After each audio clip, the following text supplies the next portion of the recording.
Good health to all from Rexall.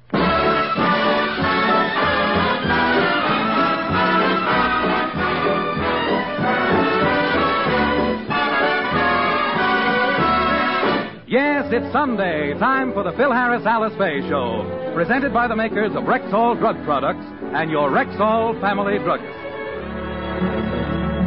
Good evening. This is your Rexall Family Druggist, taking a little time from behind the prescription counter this Sunday evening to speak for all 10,000 of us. The 10,000 druggists who have added the word Rexall to our own store names. You can always tell us by the orange and blue Rexall sign in our windows. The sign means that we carry the 2,000 or more drug products made by the Rexall Drug Company. They range all the way from aspirin to penicillin, and they're as fine and pure and dependable as science can make them. We recommend them to our customers because we know you can depend on any drug product that bears the name Rexall. Good health to all from Rexall.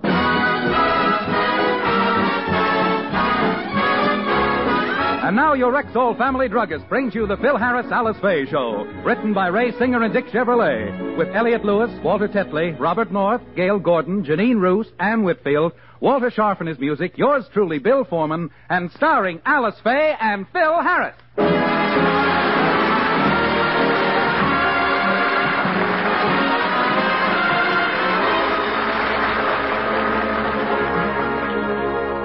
Today is an average day in the Harris household. Alice has finished the lunch dishes, the children are playing with a new toy, and Phil has just come down for breakfast. Good morning, everybody. Good morning, Phil. Hello, Daddy. Hey, what you kids got there? A chemistry set. It's a present from William. He bought it for them this morning. Willie bought something for somebody? Well, since I got him that job with Rexall last week, the boy's become a plunger. How much did this set cost him? 98 cents. The plunger's got a short handle. 98 cents, huh? That's a fine present for his rich sister's children. Now that he's working at the drugstore, Uncle William says he's going to give me and Phyllis a lot of presents.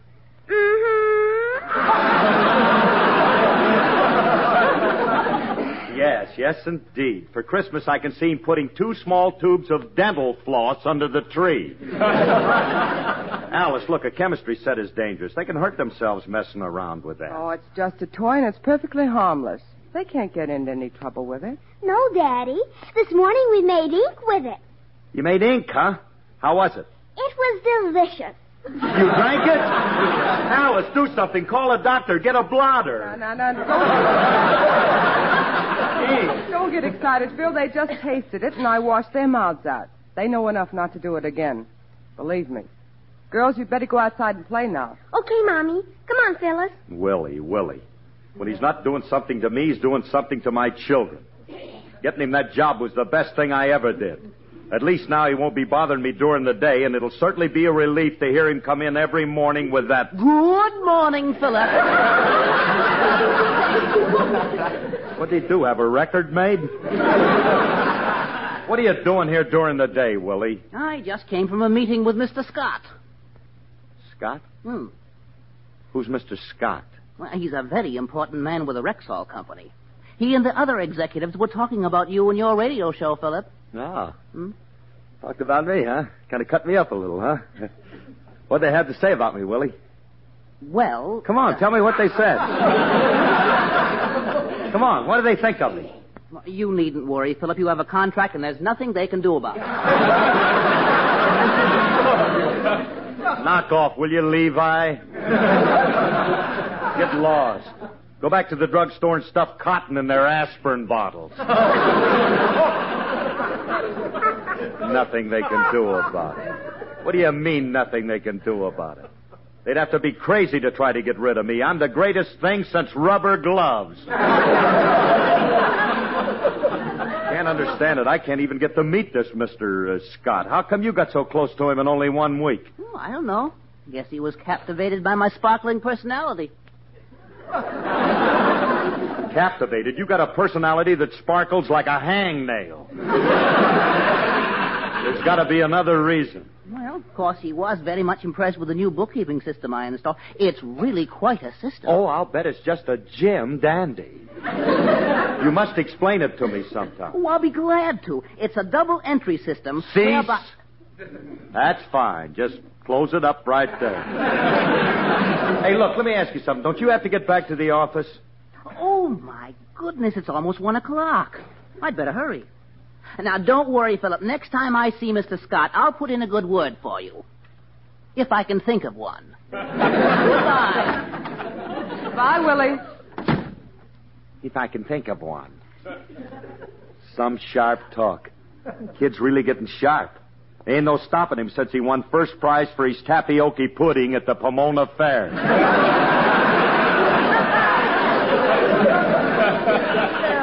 Why are you so annoyed with William? Because I hate apple polishers, that's why. Just trying to get on the good side of the boss. Look, I wouldn't be surprised if he wasn't even trying to get me off of that show.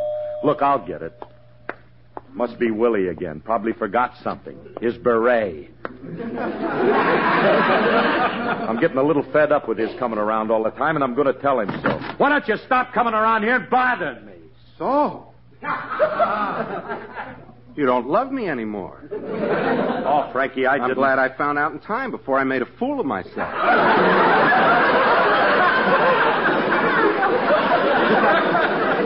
What do you mean? What do you mean before you made a fool of yourself? Before I gave you the ring. Oh. Cut out the clowning, will Well, you? that's a fine way to greet me. Remley, I'm sorry, and I want to apologize. I thought you were Willie. That's the most insulting apology. What's the matter? What are you so sore Willie about? Well, come on in, and I'll tell you. All right. Let's go in the kitchen. You can have a bite to eat with me. Mm-hmm. Well, what's it all about, Curly? What's Willie done to you this time? Oh, I don't know. Ever since I got that job at Rexall for him last week, he's been doing everything in his power to impress them with his ability. Mm-hmm. Sit down. Yeah, thanks. Cold chicken. Frankie, look. I got a serious problem. Willie's trying to undermine me with the company. He wants to get me off the show. You're passing mustard? Look, Remley, this is important. Do you realize that if that happens, I'll be out of a job? Potato salad, please. Frankie, will you pay attention? Okay. Now, look, I got to think of... Pass me some of that stuff first. Oh, here. Look, Frankie, I got to think of some way to stop this guy.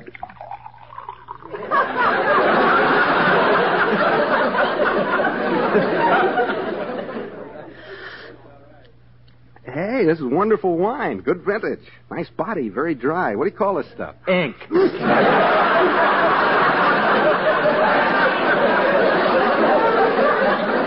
Yeah, ink? Yeah, ink. It's excellent vintage, though. Waterman's 1926.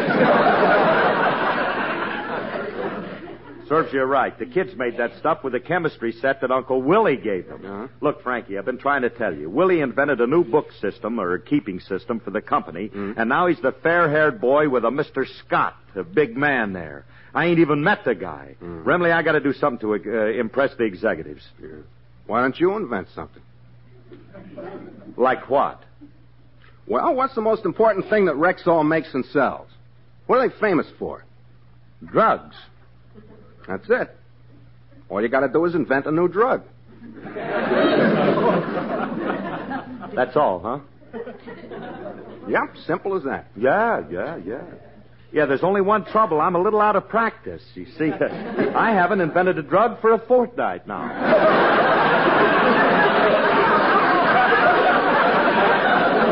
About 9 days.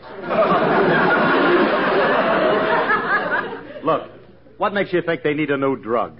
Statistics? He ain't even with the company. Oh, thanks a lot. Look, how many independent druggists do they got? 10,000. How many drug products do they make? 2,000. All right, you see? That leaves 8,000 druggists without a drug.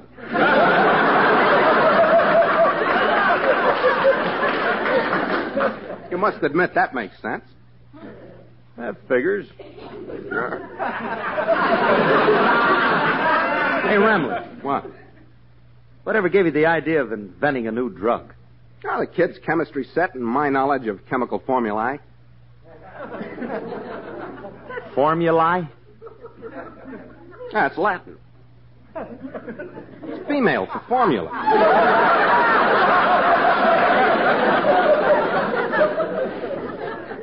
Hey. You sound like you know what you're talking about. Well, of course I do.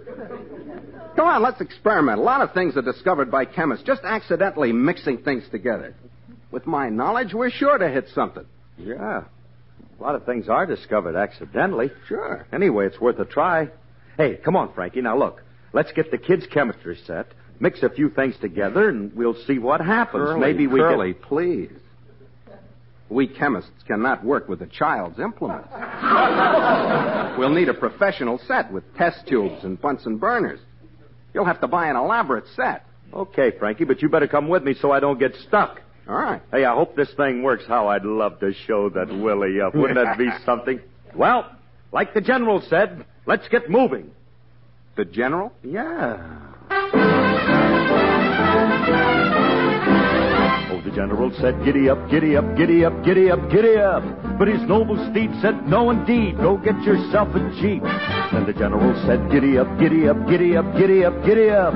But his man of war just said, what for? And went right back to sleep. Then the general called the captain, told the captain to tell the sergeant, to tell the privates that he personally would lead the charge. Now he made a loud and fervent speech, he made a strong appeal. And he said, good friends, just follow me, I'll lead you through the field. Then the general said, giddy up, giddy up, giddy up, giddy up. But his noble horse said, man, get lost, and walked right off the field. Then the general said, giddy up, come on, giddy up. But his stallion booed him where he stood and called that gent a heel. And that there horse come walking by, his noble head held high. And he walked up to the general, looked him smack dab in the eye. And he said, my friend, let's get it straight right now. If you think I'm going to lead a charge, you crazy as a cow. The battle raged and raged and raged, the shells fell all around. But the general stopping, did no bobbing, he just stood his ground. The soldiers fought and fought and fought, the battle was no cinch. But the general and his faithful horse, they didn't move an inch. Then the bugler blew his bugle, his comrades left the fray. The mighty war was over, so they proudly marched away. But the general on his noble nag, his face was streaming tears, said, I'll make that old hay burner move if it takes 1,000,000 years. Oh, the general said, giddy up, giddy up, giddy up, giddy up, giddy up. They left him so I'll never know if he ever made that darn nag go with his giddy up, giddy up, giddy up, giddy up, giddy up, giddy up. Oh, come on, horse. At least take me back to the officers' club. The general and his horse.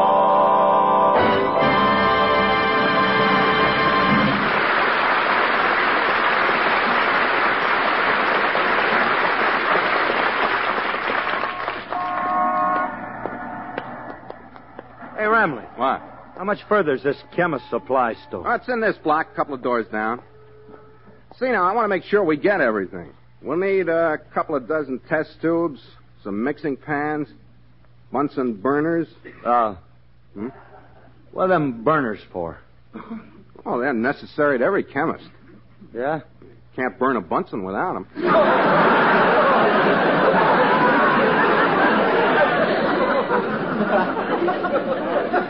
Besides, if we want to discover a new drug, we'll need them to heat up the ingredients. What are we after, a hot headache pill? How stupid can a man be? Curly, when we get in the store, you better let me do the talking. If we don't sound like professionals, they won't sell us anything. All right, Pro. You can do the talking. You better start it, too. Here comes the clerk. How do you do, sir? What can I do for you? Oh, nothing for me, but my colleague, Madame Curie, wants to buy you. Madame Curie? Pay no attention to Professor Harris. He's been working on the atom bomb, and he's a little radioactive. We'd like to buy the best chemistry set you have. Certainly. You're professional chemists, of course. Please.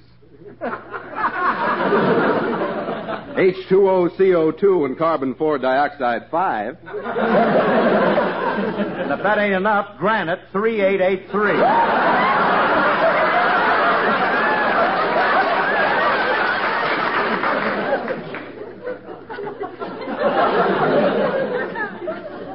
Yes.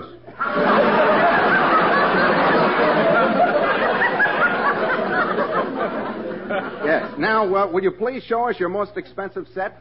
Well, very well, if you insist. I have one on the shelf right here. This is the best chemistry set that money can buy. Yeah, this looks adequate. We'll take it. Wait, Pro, wait. How much is it, mister? Oh, not very much. The cabinet is $20. Ain't bad. Plus the chemicals, which are $165. Huh? Plus the smear slides, plus the culture discs. That'll be a total of $210. $210? Plus 3% sales tax. Hey, Bud. Do you have a brother working in a packing house who cut up a steer for me 3 weeks ago?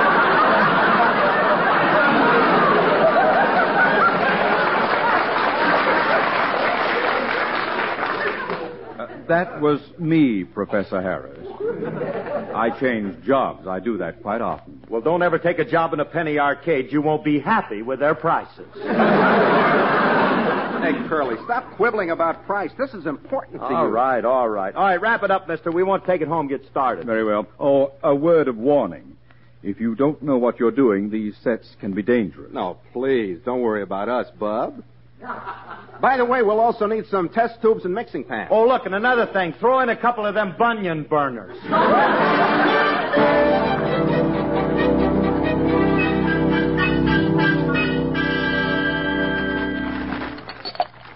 Hey, Curly, look at all these chemicals and acids we have. Oh, with what we have here, we shouldn't have any trouble inventing something great. Let's get started. Yeah, but... Hey, Remley. You think we should be doing this here on the dining room table?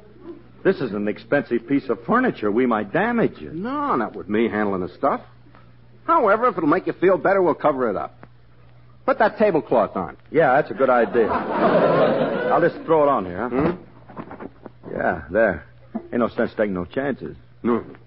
All right, now then, let's get started. First, I'll pour a little of this into a test tube. What is it? Hydrochloric acid. Harmless stuff. I'll just pour a little in this test tube. Frankie, be careful. Look, you're splashing it all over the tablecloth. Well, that's all right. We got a lot of it. Stop worrying. It won't hurt the cloth. Okay, as long as it...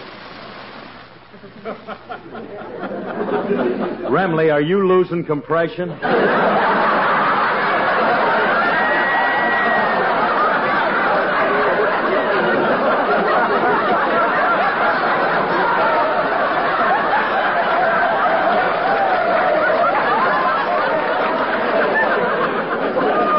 Hey, Remley, look. What? Look at that. It's burning holes in the tablecloth. That's very weak material. Oh. I'm surprised that Alice buying cheap. You're Hi, going to boys. Hello. What are you doing in here? What's that stuff on the Oh, no. Look at my pure Irish linen tablecloth.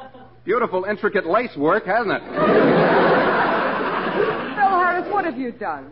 What are all these bottles on the table? Honey, it's just a little chemistry set. Well, take it out to the garage and play with it. And if you play real nice, I'll get you boys Tinker toys for Christmas. Now, go on, run along. All right. Let's go out in the garage, Pro. Come on. A new drug. I wonder when he'll get to mud pies. I never know what he's going to do. There's only one thing I'm sure of. A little bird told me that you love me. That you love me. And I believe that you do. That you do. This little bird told me I was falling. Really falling. Falling for no one but you. None but you. There's no use denying. I might as well confess. Of all the boys I know, dear, I'm sure I love you best. A little bird told me that you love me. That you love me. And I believe that it's true.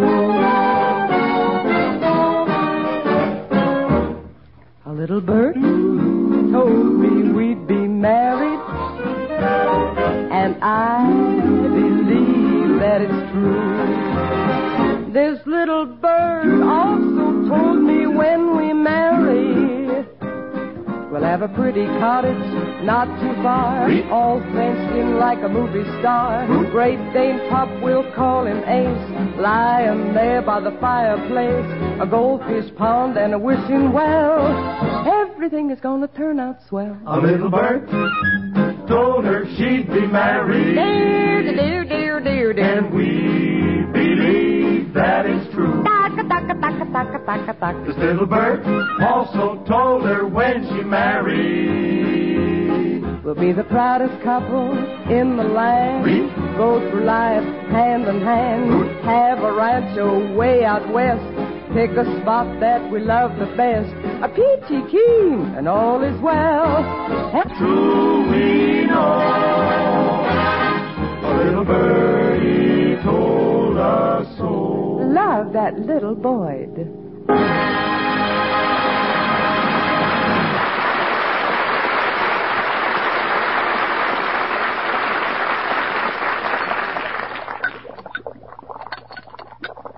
Hey, Frankie, how we doing? You think we got something here? Shh, don't disturb me. I gotta concentrate. It's coming to a boil. Hey, look, it's changing color. It was pink and purple, and now it's changing to orange and blue. Well, then we got it, Frankie. Can't you see it's the perfect drug for Rexall? A pill that's half orange and half blue. I still like pink and purple. Now, Curly, I think we got something here, though. As soon as it cools off, I'm going to pour it and let you have the honor and privilege of being the first one to taste our new drug.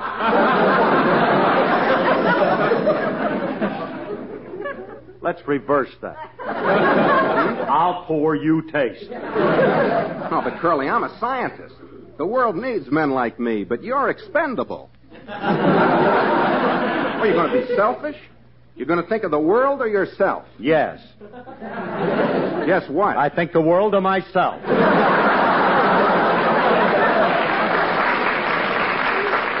Look, Remley, let's face it. We're both afraid to taste this stuff. Yeah. Well, what we need is a human guinea pig to try it out on. Yeah, that's what we need, a guinea pig. Somebody who... What are you two guys doing in the garage? Well, if it ain't Julius, oink, oink, a bruiseel.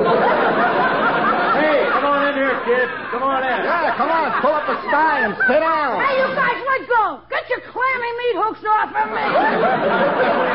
What are you characters up to? Julius, my boy, I'm going to give you a chance to become famous. I'm going to let you do something that'll make this world a better place to live in. You and you alone, Julius, can make your fellow man very happy. Sorry, I ain't interested. Why not? I ain't gonna knock Mr. Harris off. Nobody's asking you to knock me off. All we want you to do is to help us with a little experiment. Experiment? Now, look, kid, Mr. Remley, my colleague, yes, and myself have just discovered a new drug that will be a boon to mankind. You discovered a new drug? Yes, sir, and we want you to be the first to try it. Just think, Julius. If it's successful, your name will go down as one of the bravest men in medical history. You'll be a martyr, a man of destiny. Yeah, I'll be a world-famous martyr. People will talk about me, and I'll be a household word. Gentlemen, I've reached a decision. Then you'll do it? Are you kidding?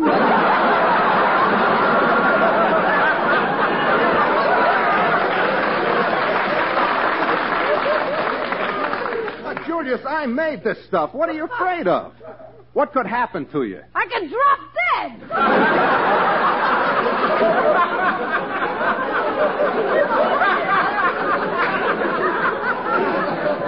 Besides that, I guarantee nothing will happen.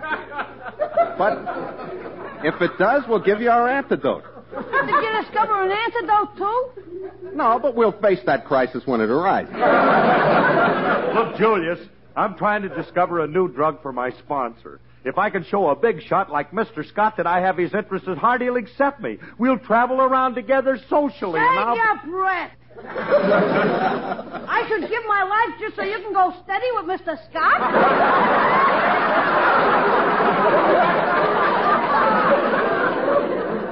Julius, look. I poured a little in this test tube. Here, just taste it. Stop shoving it into my hand. Ouch, it's hot. Julius, you're dropping it.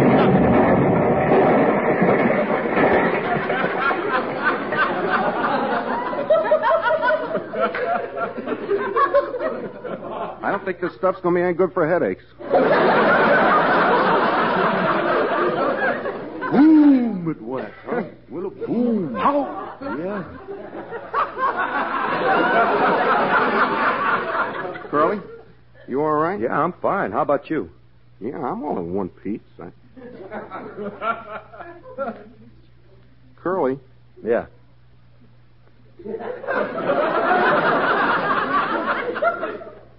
Wasn't Julia standing here a minute ago?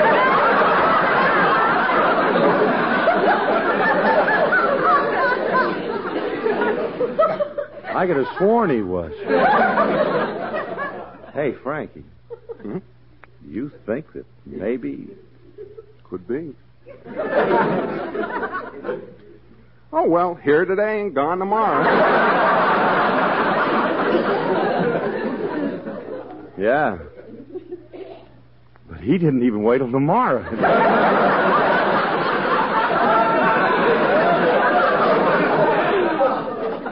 Poor little Julius. Too bad it had to happen. What are you, a couple of wise guys or something?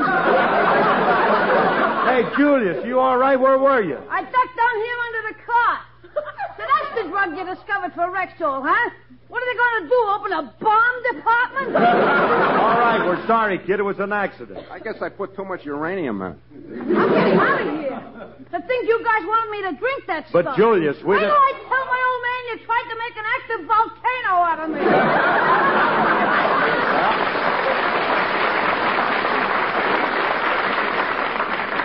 There goes the guinea pig, Mr. Remley. This is a nice medical discovery you made. What's it supposed to do, blow up the germs? Oh, Philip! Oh, no, look, there comes Willie. There he comes, and he's got some guy with him. If he sees what we did, I'll be a laughingstock. He'll tell everybody. I got to keep him out of the garage. Hey, Frankie. What? I think I found a use for our drug. You mean? Yeah, now start pouring. Keep pouring, just enough to scare him off. Are you ready? Yeah. Drop it as soon as they get near the garage door. Oh, Philip, Alice told me you were...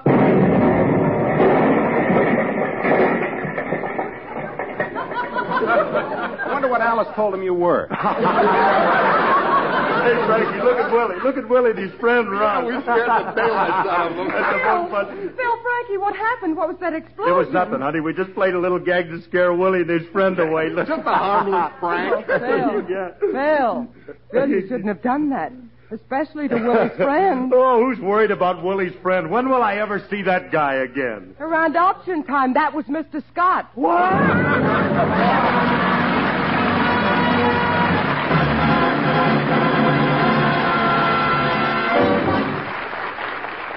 Alice and Phil will be back in a moment.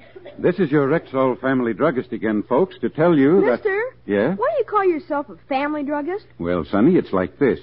Most of us independent Rexall druggists have been serving families in our neighborhoods or towns for a good many years. In fact, we've seen young fellows like you grow up, get married, and start buying drug products for their own families. What does the Rexall part mean? You see that orange and blue Rexall sign in the window? Yeah. Well, that sign means we carry the 2,000 or more drug products made by the Rexall Drug Company. Who are they? Why, they're people who have taken years and years to make sure that Rexall products are completely fine and pure and good. They've made it possible for us to tell our customers, people just like your mommy and dad, that you can depend on any drug product that bears the name Rexall. Can you say that? Sure. You can depend on any drug product that bears the name Rexall. Right. This program was produced and directed by Paul Phillips. The part of Frankie Remley was played by Elliot Lewis, and Julius was played by Walter Tetley. Alice Faye appeared through the courtesy of 20th Century Fox. This is Bill Foreman wishing good health to all from Rexall. Sunday is Fun Day on NBC. Stay tuned to this station for the Edgar Bergen Charlie McCarthy Show, which follows immediately. This is NBC, the national broadcasting company.